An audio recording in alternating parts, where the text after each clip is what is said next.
18 games down, 11 wins, 7 losses. But where exactly are the provinces at? Let's take a look.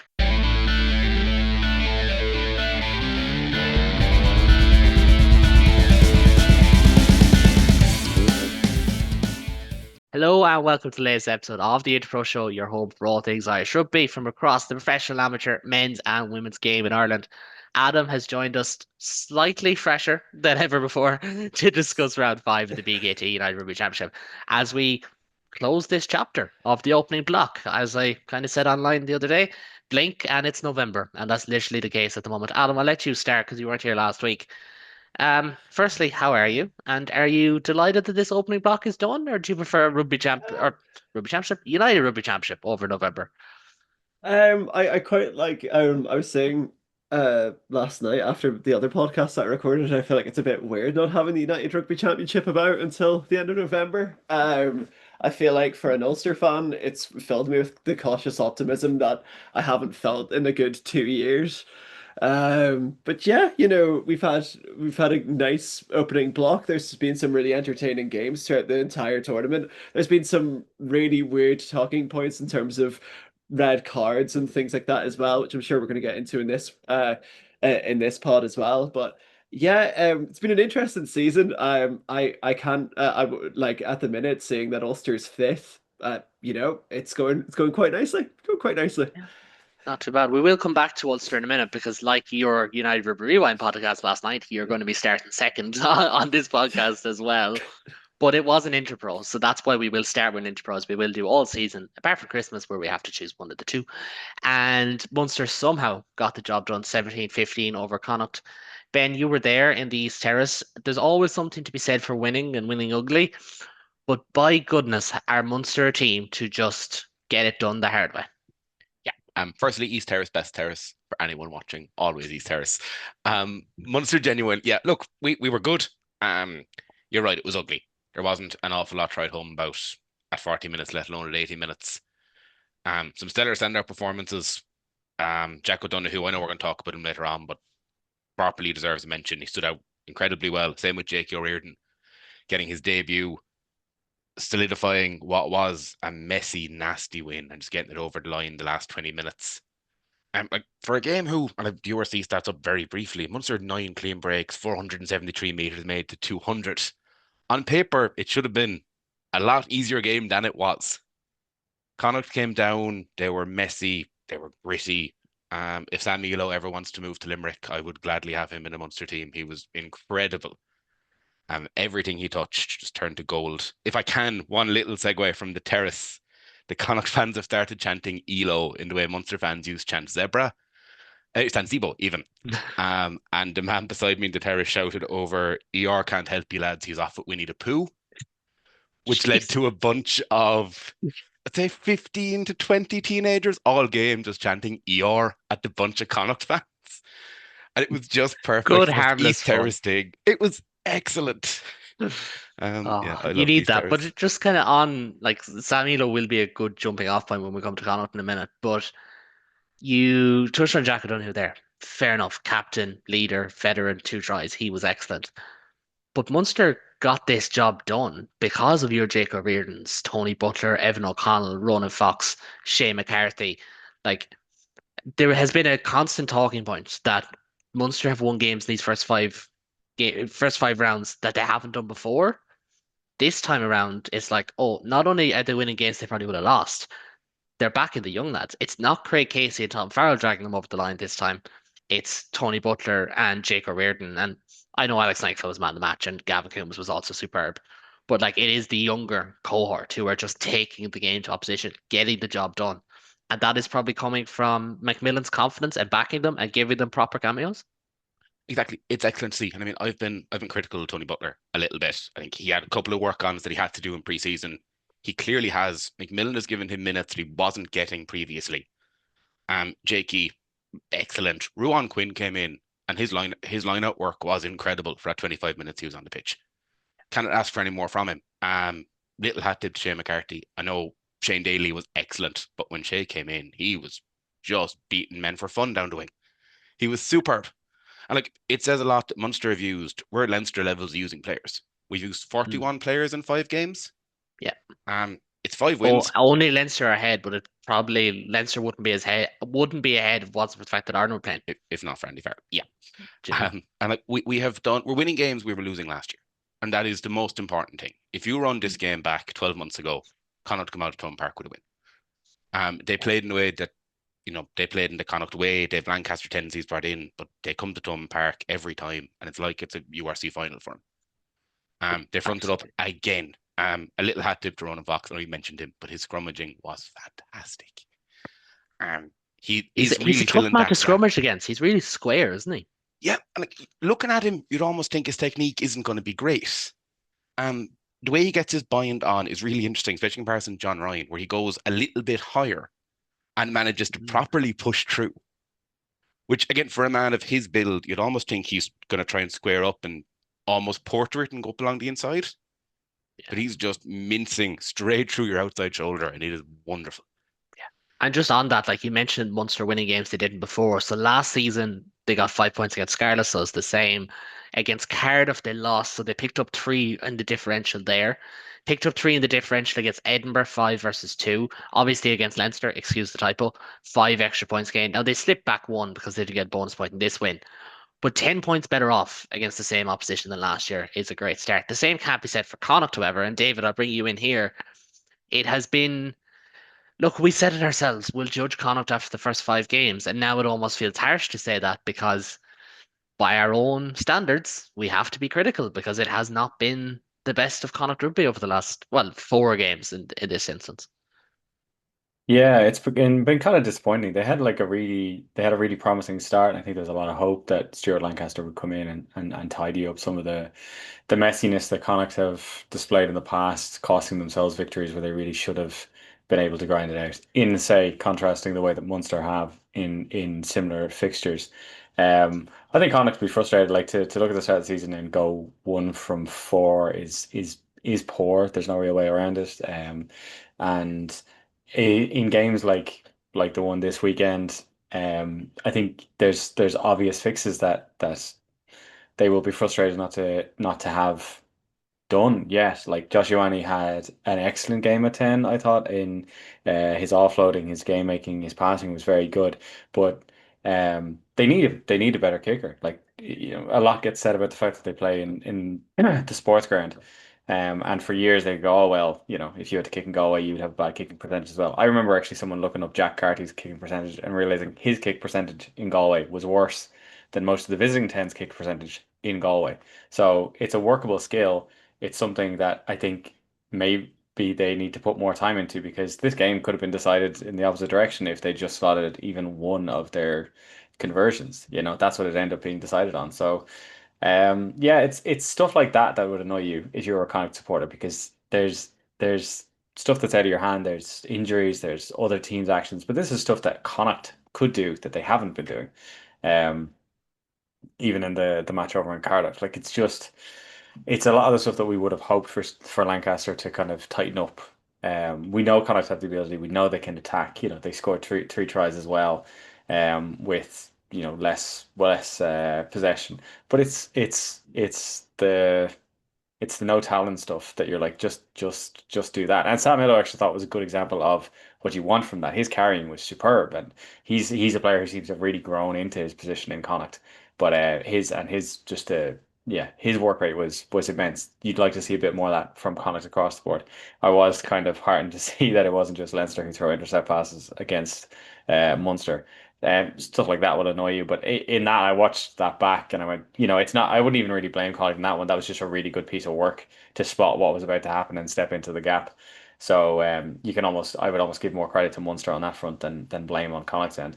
But yeah, no, they'll be frustrated. It's 1 from 4, as you said. It's 1 from 4 rather than 1 from 5. They do have a game in hand, but even allowing that for that, if they went up to 2 from 5, my own team are in a similar position. But it is a poor start, and I think going into November they're not a team that wants to spend that much of the season that low down. And if I look back across their games, the loss away to Cardiff, that's a frustrating one. The loss at home to the Bulls, again, 1 point difference, a missed conversion could have been the game changer in that one as well. and then the loss at home to Munster. It's just inches in each case. But at the end of the day, if you keep losing, it's the opposite of South Africa in the last World Cup. You win 3 games by 1 point, you've won 3 games. It doesn't really matter by how much. If you lose 3 games by 1 point, you still lost them. And I think Connacht Yeah. will be frustrated that when it comes to those close run battles, they keep being the ones who come up on the wrong side of them. And I think that's probably going to be their ultimate takeaway from this first block of games. Yeah, and their 2 games after this are going to be after November are going to be Sharks and Dragons. If they don't get 9 points out of those 2 games, I think you're already looking 7 games in, 3-3, or sorry, 6 games in, 3-3. But like you need something. Do you know? Fair enough, they've taken 3 points off Munster and the Bulls. There's nothing wrong with that. But these were litmus test games for a reason because you have to pick off one of the big teams somewhere along the way. So maybe they'll do it at the end of the season against Munster or Ulster or Leinster. We'll wait and see. But Adam, I'm going to bring you in here because last week we had a big controversial moment in the Connacht game, a ballsy one, and this week we had a balls up of a controversial moment because there was a bit of a ghost try given. Now, Ben, for obvious reasons, was there, so he probably didn't see it as well as the rest of us. I was actually, so insider baseball here. I was working on the Dublin hurling final. That was literally going down to the wire as this, or like a penalty was being scored as this happened. So I missed it live. But Andrea Piardi seems to say held up, then says I don't know, and then essentially gets caught between the two questions of any reason not to give it or try or no try, and it gets given without what looked like clear evidence, but um Lipperini, the TMO, gave it. So what was your thoughts on this? Because is it even fair to call it a ghost try? Could we just say it wasn't a try? See, Is that too harsh? Do you know? it his wording was, "Oh, the ball's over the line. I will give the try." Like there was no sort of. I've never seen American a football referee. style. Yeah, I've never seen a referee go from the polar opposites of, oh, that's definitely held. That's definitely held in the ruck. That's definitely held to TMO to the TMO not showing anything at all. There was nothing. There was bodies everywhere. And the beauty of the game that wouldn't have been given. Just any other. I feel like any other TMO wouldn't have given it. But the way that Piardi mentioned it, he was just like, and he mentioned it, and this is when the TMO microphones hooked up to the entire stadium really works its magic, because he mentioned, like, he was just like, oh, the ball's over the line, so I'm just gonna give the try. It's the closest we're gonna see, as you say, a touchdown in the URC, just I because still the don't see how that's a try. Like watching it, I yeah, have it here. I pulled up a tweet that had it, and I still don't know how you give it. Maybe you could say, I feel like forward momentum gets him there. But even at that, it's that's way questionable, isn't too it? it's way too hypothetical. I think TMOs, if we're going down the route of TMOs being hypothetical, I think he's going to get over the line because he's been pushed by a player. However, there's a player underneath it. However, I do think the ball could be down. That's when we get into really dangerous territory with the TMO. That's when we almost get into like VAR and the football Premiership in England. It's like, oh, this is what I think it's going to be, instead Like of that was our going issue in it. the ground primarily because we'd all seen PRD say held up. He clearly says held Yeah. up. And then he goes TMO and he comes back with, and we heard none of it, but we come back with the mic, which is then just he is over the line, therefore it's a try. And we Yeah. were just Yeah. like, we know it's over the line. You said it was held up.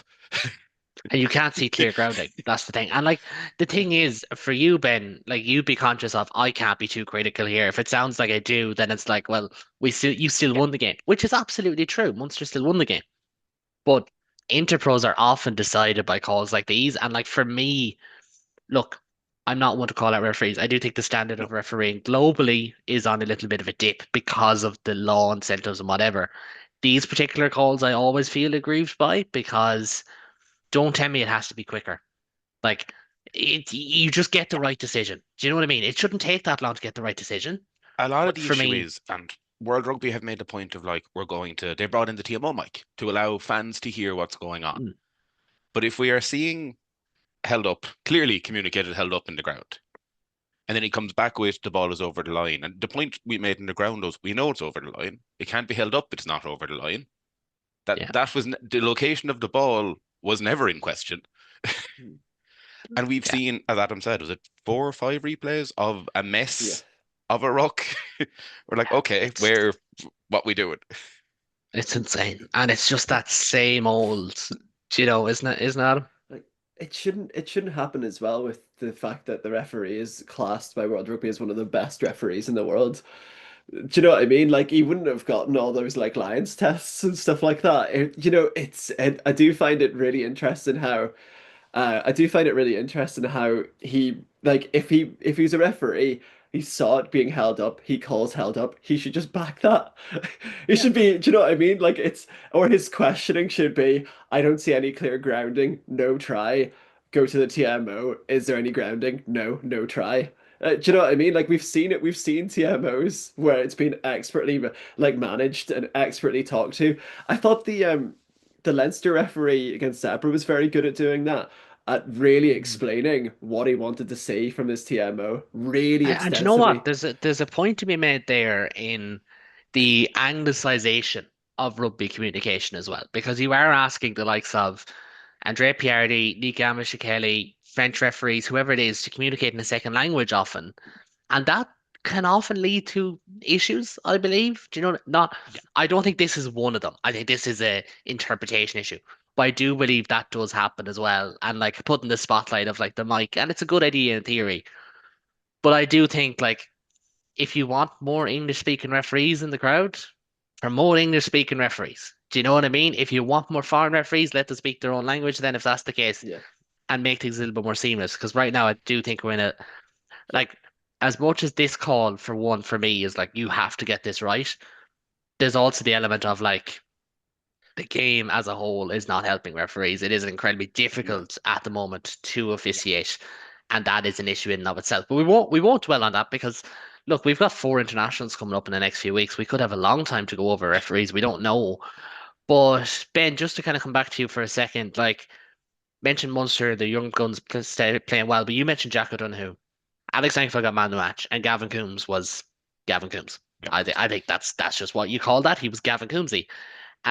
Three very important players to Munster, but O'Donoghue in particular, he's a new man this season. And Finney Wycherley as well, we should say. Like he leads the tackle stats in the URC through the first 5 rounds.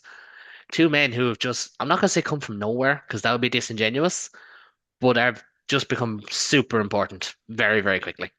And like Jack, especially this week after the performance that Captain Mr. Byrne had last week up in Crow Park, you're asking Jack to just go into that flanker spot, go into that captain's role. It's another interpro.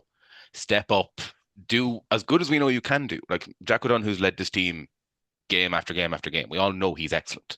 But to go in and put in a performance like he did on Saturday in a game that was messy, that could have gone either way realistically, previous discussions or not, to come out and maul as well as I've seen him do in years. He was just, and Munster seemed to have it's a focus this year of the hold up tackle. But even on defensive mauls, he was just nailing straight through. He was getting on the ball almost straight off the line out, which is incredible. Fineen, and like I appreciate as a Munster fan, we've talked about how good Fineen Wycherley is for 3 to 4 years at this point. He just keeps stepping up and up and up and up. And that we don't, when he plays, you don't feel like you're missing anyone. Same with Joshy when he comes in. Josh is also excellent. Coombs and Alex, I feel bad because we know how good Coombs and Nankivell are. Nankivell and Tom Farrell, man, the match rotates between the two of them, depending on what day of the week it is. And Dan Kelly wonders, what did I do wrong? Because he's He's also like, been really, really good. it's like, what more am I meant to do? I'm on the floor shouting at Piardi. I'm doing everything I can. Yeah, What more am I meant to not do not here? his finest moment if you're one of those type of rugby fans, but if you're a rugby fan like Ben, like myself, like Adam, I'm sure, like David, I'm sure, you're like, oh, I love that. Do you know what I mean? We've been saying since week one, Munster's depth, what way is it? 41 Mm. players, 5 games out of 5. Yeah.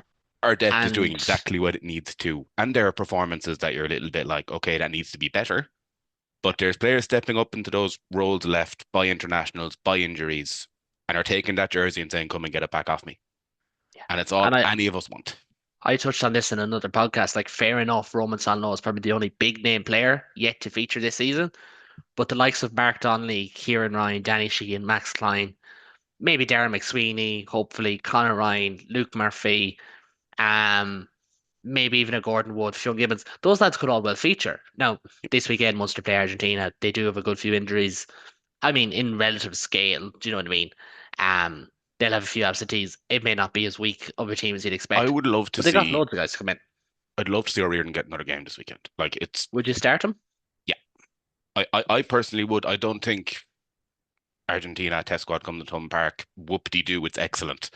But go with the kids. Like, Yeah. get them experience of playing in front of 20,000 people in Thomond Park. So what if you don't win? That's true. And I know that's uncompetitive of me and whatnot, but like it's a experience game. It's a friendly. Yeah. Play And the in lads. true Munster fashion, we will talk about it if Munster win.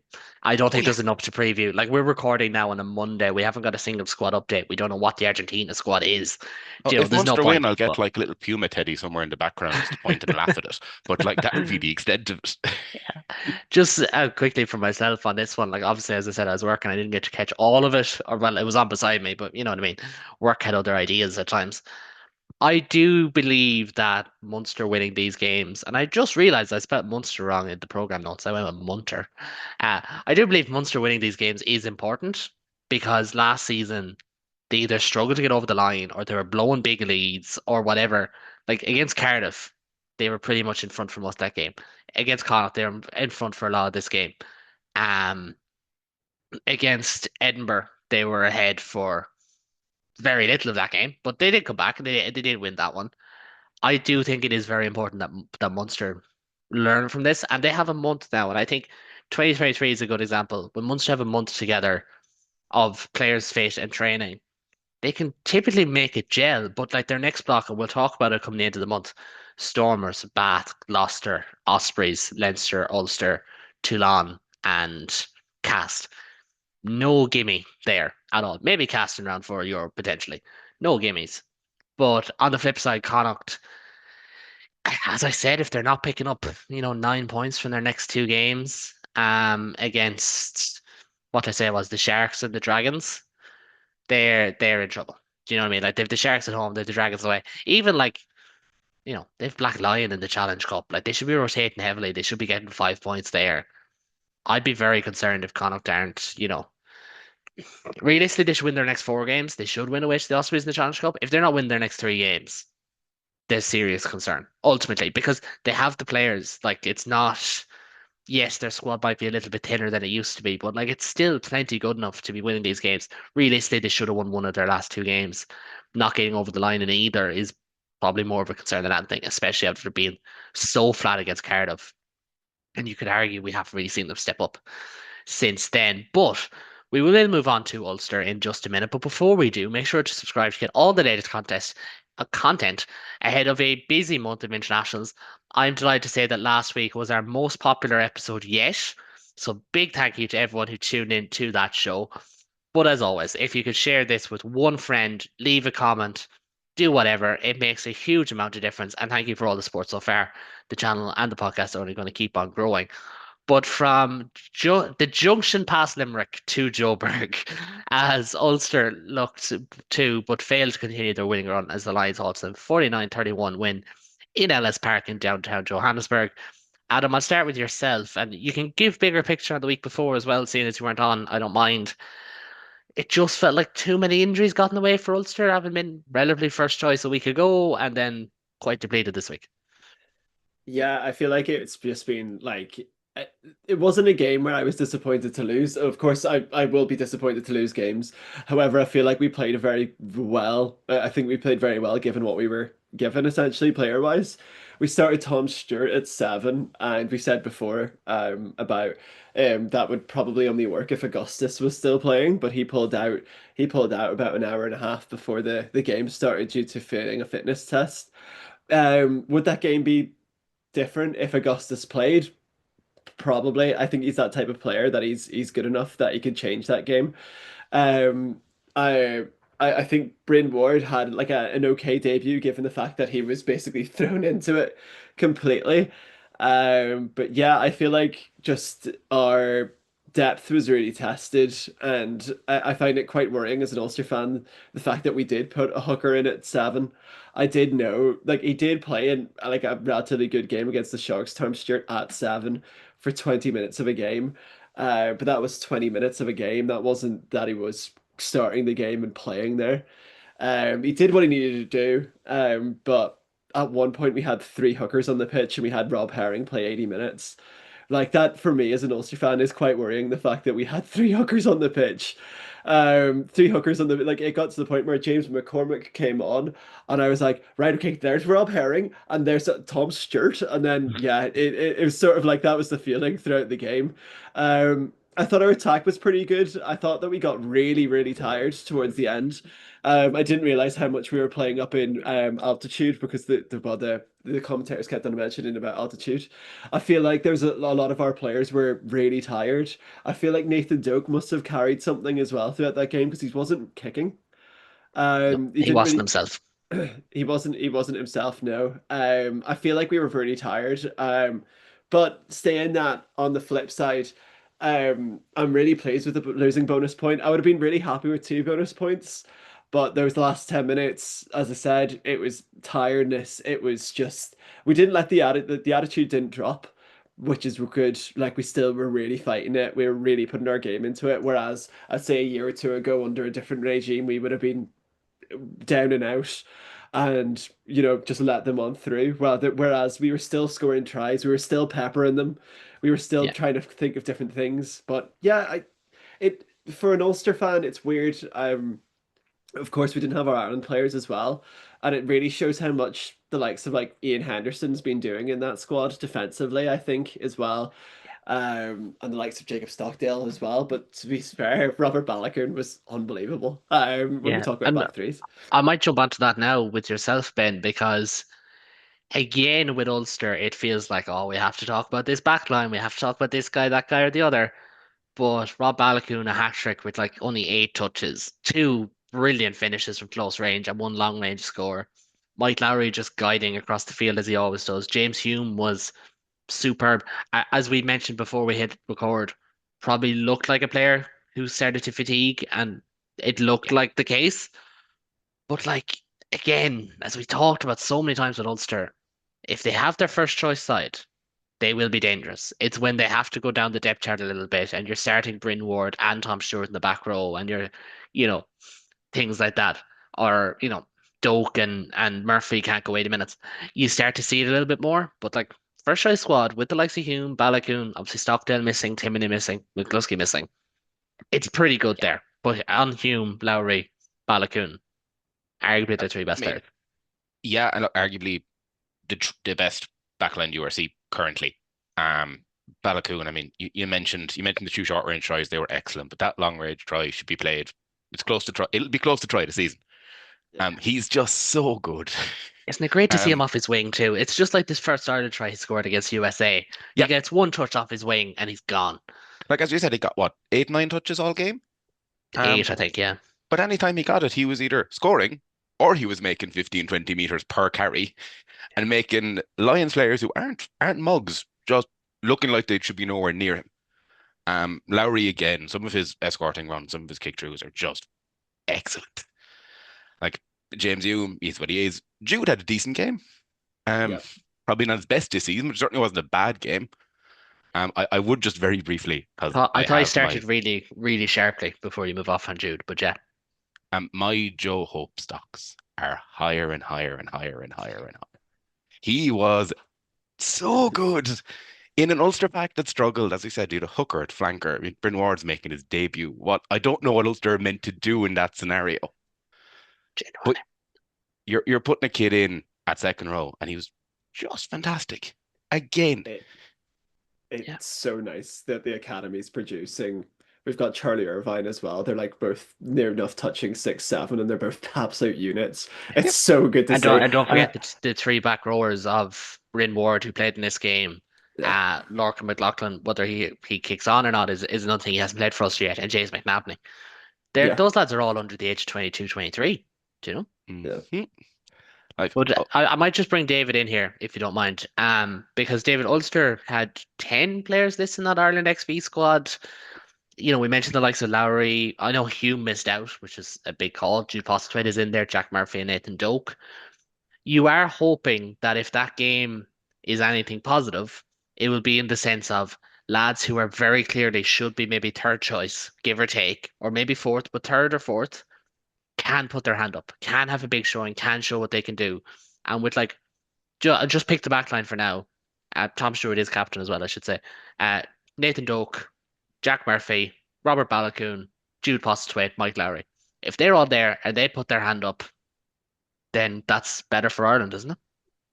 It should be. I mean, like, it's been a kind of a tricky thing for Ireland in general in that um, supporters tend to want a bit more rotation in main line games, We may whereas I have mentioned think that once or twice on here, yes. once or twice. I've always been of the opinion that Andy Farrell has a pretty clear mandate that he's just supposed to win all his games. Ultimately, whether or not that serves the longer term goal, or whether or not everyone agrees on what the longer term goal is another matter. But if you allow for that, there's really only maybe 2 games a year that aren't incredibly competitive games where you're going to want to put out your first choice team. So having these squads of XV players or A squad players go out. I think it's a great opportunity for the national squad to see these guys in a national jersey in a more national style system out of their clubs. And I think it's really great to see, given how well Ulster and Munster have started the season, that this team is so dominated by players who aren't from Leinster, because Leinster obviously provides so many for the senior squad. So yeah, I mean, like it's been a thing for years that Ulster have had a really strong backline, and it's just been that they haven't seemed to be able to convert it both through frailties in general, and then because they haven't had that strong back.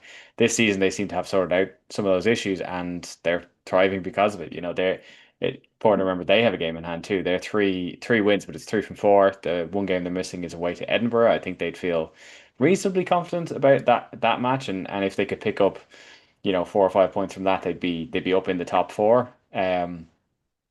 So I think if we could see, the likes of Balakoon, of Jude Postlewaite, the fact that Nathan Doak and Jack Murphy are both in there, like that's I think that's a really, really cool thing to see, because Ireland have had such a tight group of halfbacks for so long. It's such an important position. It's hard to rotate too much in it. But to see Doak in there, to see Jack Murphy in there, to see Ben Murphy from Connacht, and even Fintan Gunn from Leinster, it's a really healthy mix.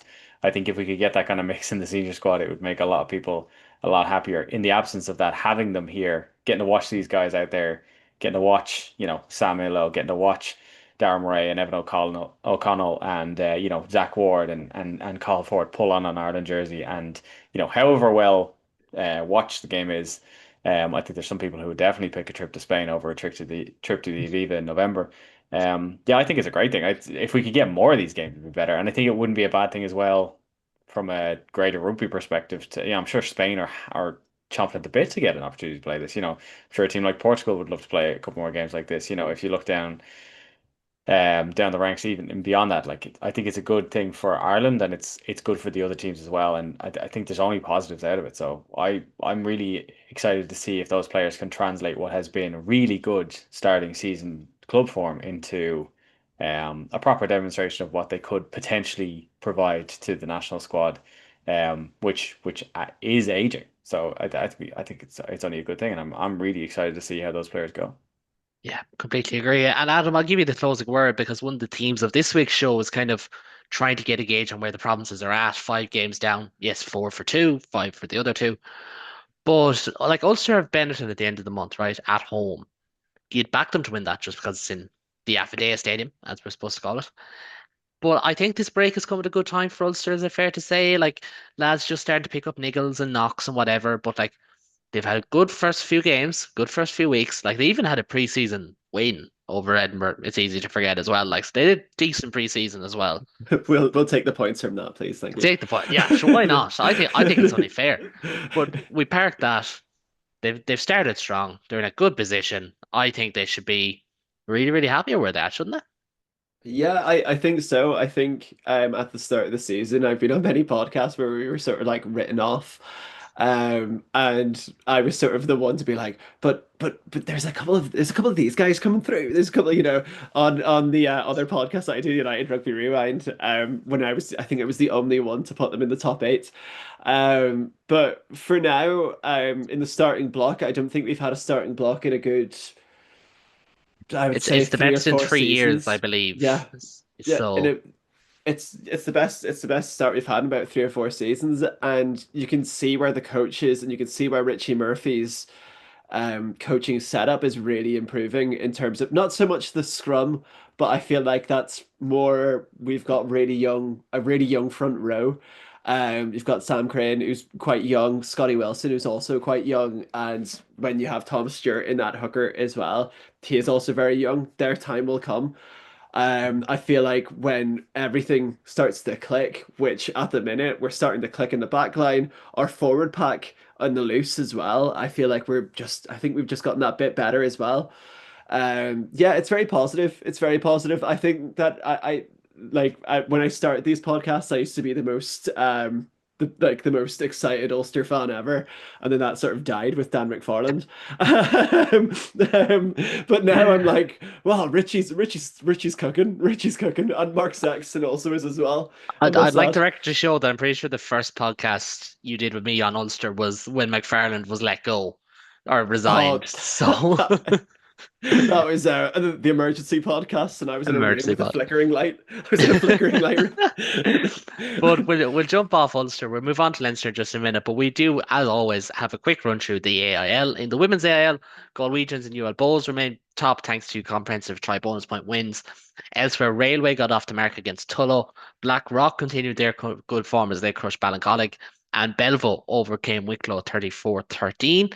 In the men's sides, there was 4 away wins out of 5 in 1A as Ballynahinch, Clontarf, top spot St Mary's and Lansdowne all won on the road. In 1B, Instonians returned to the top as they defeated Old Wesley. Barnhall and Dungannon are tied top of 2A, while Wegians remain one clear of UL Bows in 2B, Sligo dropping points the first time all season, and Thomond remain a perfect 4 from 4 for 20 points in Division 2C. Ben, you're usually our AIL man. I think the story there so far is definitely the 4 away wins in Division 1A. Not a great week from Munster sides in the top 2 divisions, but 4 away wins. Ballynahinch, Clontarf, top spot St Mary's and Lansdowne. Mary's and Tarf might be the 2 teams to beat at the moment. Mary's, Tarf, and Terranure are looking really good on top of that as well. They unfortunately gave Nina a little bit of a slacking on Saturday. I'm my beloved Cookies did not have the greatest performance against Lansdowne on Saturday. Came back really well, but Lansdowne just too strong in the end. Um, College, Ballynahinch, and Terranure, for me, are going to be very tough to beat. I'm slightly worried Tarf will fall away a bit as the season goes on. Have to mention Instonians again. I mean, they look like an absolute force. They're going to get They up, do. probably no problem at this point. It'll be consecutive promotions from junior rugby to Division 1A of the AIL if they can manage it. That is insane.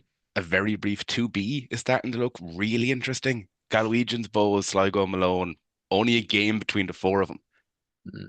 And all of which had ambitions of getting up to 2A at the start of the season, all of which realistic ambitions of getting up to 2A. Mentioned the women's very briefly without touching on the results. The table's looking interesting. A couple of results the weekend. If you haven't seen them, just you don't need to wipe Very your eyes. heavy. They are real. Yeah. One team did score over 95 points in the game of rugby on Saturday.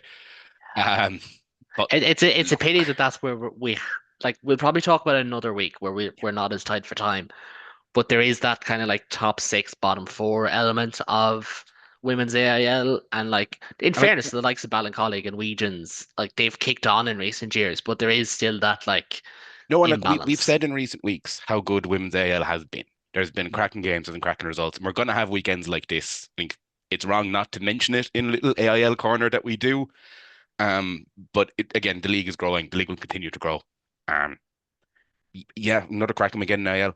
As you said, 1A with a load of away wins, starting to get a bit of a disparity gap between your top 5 and the bottom 4.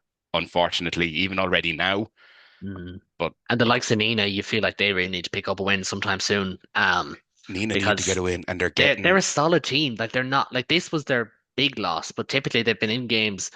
But we'll wait and see how that unfolds. But we will move on to Lansdowne Road, where Leinster closed off this opening block with a 50-26 win over Zebre Parma. David, not only are you going to open things off for us, you were there. You were in the Aviva Stadium. You were one of the 14, 15,000 or whatever it was. And I think the damned if you do, damned if you don't nature of playing Zebra and winning well means we can just start with the win is a win, and it was a full 5 points and finishes the block a lot better than it had finished a week prior. Yeah, I think I posted on Instagram at the time. We few, we happy few. It was like at the end of the day, all we wanted out of that game was 5 bonus points and a decent enough points margin. I think I had illusions of hope at one point that we'd be able to get ourselves back into a positive points difference. We're not quite there yet, but we're down to -10, which is a hell of a lot better than -34. So like at the end of the day, Leinster got their 5 points. They got a big bonus point win, and I think the super positive side to the story for me is that, as you've mentioned before, Leinster have lost a lot of players now to the Ireland squad. They're all over in Chicago, having a whale of a time. So there were 6 players making debuts in this game, 6 players, and then 2 more who were on their second start. So we had Hugo McLaughlin and Jerry Cahill starting. Hugo at fullback, Jerry at loosehead, and then we had Bobby Sheehan, Alex Usanov, Casper Gabriel, and Kieran Mangan came late to the bench. Max Deegan initially supposed to start, dropped out in the warm up, and then Alex Soroka moved up to start. So Mangan came onto the bench for his debut. Then we also had JJ Kenny, his second match, his first start out on the wing, and we had Sparrow, the replacement tight head. I think this is his second cap as well. So an incredibly green team, and I think in that context, it was a great performance. Definitely more porous than we would have liked to be in the first half. Zebra, as I would have made the point of saying in the past, while they're not always a team to rack up big frequent wins, they're a team that know how to attack. And I thought it was particularly fortuitous for Leinster. There were 2 red cards in this game, one each. Both of which, now I obviously felt that the Andrew Osborne one was a little bit harsh, but they both ended up with red cards. I think the Zebre one definitely hurt them more because it was their number 9, who until that time was a complete pest. He scored one of their Yeah. tries from a quick tap and go. He was also the architect of their first try with a very nice crossfield kick from the base of a ruck. So the loss for Zebre on that front was keen, but I thought it was a great game for all of the new guys who came on. Hugo McLaughlin, like fullback, is not a passenger position, and I thought he played it very well. If I didn't know it was his debut, I wouldn't have guessed. It was a very tidy performance. I thought he covered the backfield well. He distributed well. He was the last pass for the first try there. After Harry Byrne dinked through. Jerry Cahill, you know, AIL success story. Leinster obviously losing a lot of their front rowers to the Ireland squad, so Cahill was signed from, I think he's Lansdowne FC and Dublin University Trinity College. Player of the year last season. He gets a short-term contract for Leinster. He comes on, plays 65 minutes, scrummages well. His work rate's pretty immense, and he scores a try. Like you can't really ask much more than that from a debut player in that kind of position. Bobby Sheehan came on. People probably know his brother a little bit better. It was a short enough cameo, but he managed to work a line break and an offload into it, so that was pretty class to see from him. Alex Usanov, quite enough, but very very young player. That's the increasingly disturbing thing about these players is just how young they looked. Or Kieran Mangan came on the pitch and he looks like an actual child. He's 20 years old, but very youthful looking. I thought he was great. He came off the bench, won an aerial contest, which is always great to see from a forward. And then Casper Gabriel, a lot has been said about him. As much as there was, he didn't feature massively in this game. He only came on the last 5 minutes for an excellent Harry Byrne, who won Player of the Match, his second time winning Player of the Match, while starting in this season for Leinster. Casper came on, 5 minute cameo, not much, but didn't do anything massively wrong except not sit the ball properly on the tee. Went for the dropper, missed it. It would have been a really nice way to start his career, but at least he went for the dropper. So I thought, like, if Leinster are going to take anything from this, it's the 5 points, it's the big scoreline, but it's a lot of these young players who stepped up, particularly in a season at the start of which a lot of the senior players didn't. There were a lot of senior players in that Stormers capitulation in the first match, and there were even more senior players and Lions and internationals in last week's complete implosion against Munster. So to see that many young players um, really come in and really, step up, and to see JJ Kenny take 2 tries in the first half, really strong carrier, really, a physical winger, which is lovely to see. To see Alex Soroka, I think Soroka and Harry Byrne are 2 of the success stories at the start of the season. Harry Byrne on loan away to Bristol comes back with a real fire in his belly. Ross is gone now. Sam's form is dipped, and Harry Byrne just seems to be going, you know what, I'm still here. I'm only 26. I can still play. I can still make a case for myself. He's one player of the match back-to-back times. Alex Soroka wasn't supposed to be starting this game. He was on the bench. Max Deegan drops out in the warm-up. Alex Soroka comes in and he scores 2 tries in the first 25 minutes. His work rate has been immense, and I think he's going to be starting to make an argument for himself in that sixth shirt. Really excited to see how he goes in the Ireland 15. So it was a tidy performance from Leinster. There are questions to be asked about the 3 try score in the first half, but the fact that they brought it down to just the one conceded in the second half, I think, there really can't be too many complaints about this.